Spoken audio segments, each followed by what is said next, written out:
नमस्कार मित्रांनो.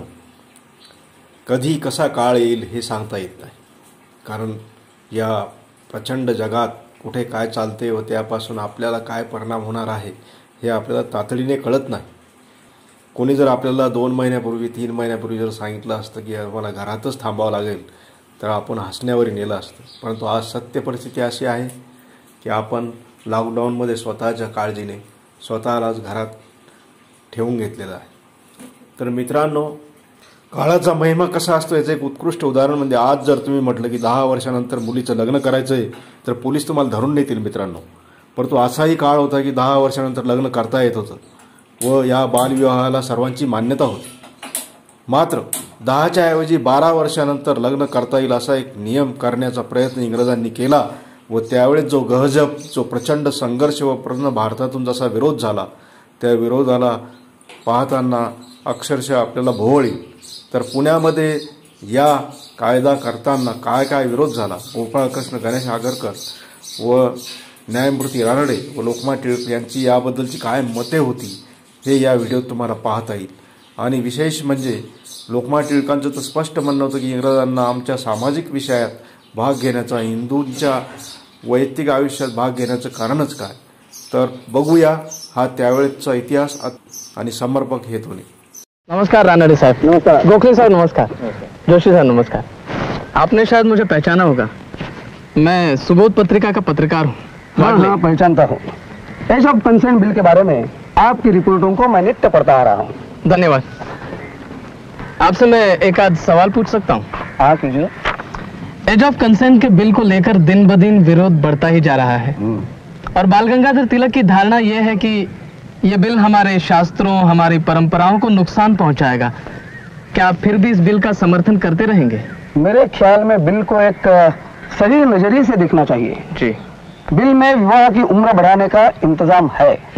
10 से बढ़कर 12 की उम्र. इस उम्र से कम आयु वाली लड़की के साथ विवाह करना और गर्भधान करना, चाहे वो उसकी सम्मति से ही क्या क्यों न हो, बलात्कार माना जाएगा. अपनी पत्नी के साथ बलात्कार. जाहिर है कि बिल हमारी बच्चियों की हिफाजत के खातिर पेश किया गया है. मेरे समझ में यह नहीं आता कि विरोध किस लिए हो रहा है.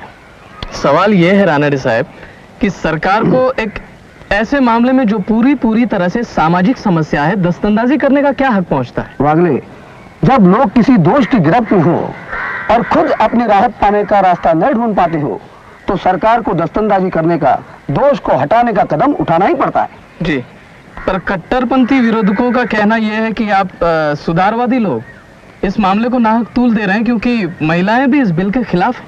शायद ये सही है कि अन्याय का सबसे बुरा असर यह पड़ता है कि वो अपने कुचले हुए शिकार के मन में इतनी निराशा पैदा कर देता है कि शिकार खुद अपने शिकारी के तलुए चाटना शुरू कर देता है. हमारी असहाय महिलाएं अगर कट्टरपंथियों की भीड़ में शामिल हो गई है तो मुझे आश्चर्य नहीं होगा. एक आखिरी सवाल रानडे साहब. तिलक का कहना यह है कि हमारी सरकार एक विदेशी सरकार है और ऐसी सरकार को हिंदू जीवन पद्धति जैसे नाजुक मसले के साथ खिलवाड़ करने की आजादी नहीं दी जा सकती. यह कहना तब सही होता जब विदेशी शासक अपनी तरफ से बिल पेश कर. इस मामले में हमारी शासकों का कोई निजी स्वार्थ नहीं है. जरा सोचिए, आखिर वो तो यही चाहेंगे ना, हम जैसे है वैसे बने रहे. असंगठित है तो असंगठित, आचार भ्रष्ट है तो आचार भ्रष्ट, नाटे बोने विकलांग, हमारा सामाजिक जीवन ताकत खोया हुआ रहे, लूला लंगड़ा लकवा खाया हुआ. अच्छा हो अगर आप तिलक जी से ही इस सवाल का जवाब पूछे. जी, मैं जरूर पूछूंगा. धन्यवाद. नमस्कार. हमारे विचार में कानून में सुधार करने की कोई गरज नहीं है. रानडे और गोखले जिस चीज को नहीं समझ रहे हैं वो ये है कि अगर हम खुद अपनी सरकार को बनाने के काम में महारत हासिल करना चाहते हैं तो हमें यह दिखाना होगा कि हम अपना बंदोबस्त खुद कर सकते हैं, बखूबी कर सकते हैं, आपस में तय करके कर सकते हैं और इस तरह का काम हम ही अच्छी तरह से कर सकते हैं.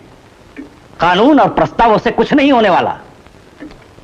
मगर तिलक साहब, सुधारवादी तो कहते हैं कि खुद हम ही से ये बात उभर कर बाहर नहीं आई है कि लोगों को विश्वास हो जाए कि देरी से विवाह करना उनके लिए फायदेमंद है.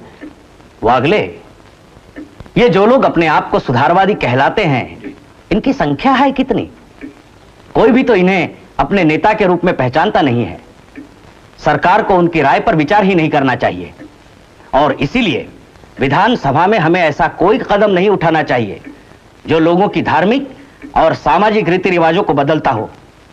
मगर तिलक साहब, डेक्कन कॉलेज के विख्यात संस्कृत विद्वान डॉक्टर रामकृष्ण गोपाल भांडारकर ने तो शास्त्र के श्लोक पर श्लोक सुनाते हुए यह साबित कर दिया कि हिंदू धर्मशास्त्र के अनुसार सयानापन आने के बाद विवाह करना अनुचित नहीं है, बल्कि शास्त्र सम्मत है। शास्त्रों की गलत व्याख्या मत करो, शास्त्रकारों को बीच में मत घसीटो। भंडारकर और उनके जैसे अनेक लोगों से हमारा यही कहना है कि वो अपने तर्क की धार को किसी दूसरी जगह पर जाकर परखें। धर्मशास्त्र कोई वो पत्थर नहीं है जिस पर वो अपनी बुद्धि का उसरा रगड़े। अगर शास्त्रों का सही अध्ययन और सही व्याख्या करना नहीं आता तो कृपया शांत रहें और चुप रहें। मित्रों, जैसा आप जानते हैं, age of consent bill viceroy महोदय की काउंसिल में पेश होने वाला है। यह सभा इस उद्देश्य से बुलाई गई है कि इस बिल द्वारा जो साहसपूर्ण कदम उठाया गया है उसका हम समर्थन करें। प्रस्तावित कानून, प्रस्तावित कानून, प्रस्तावित कानून, सुधारवादी मुर्दाबाद, सुधारवादी मुर्दाबाद, प्रस्तावित कानून, क्योंकि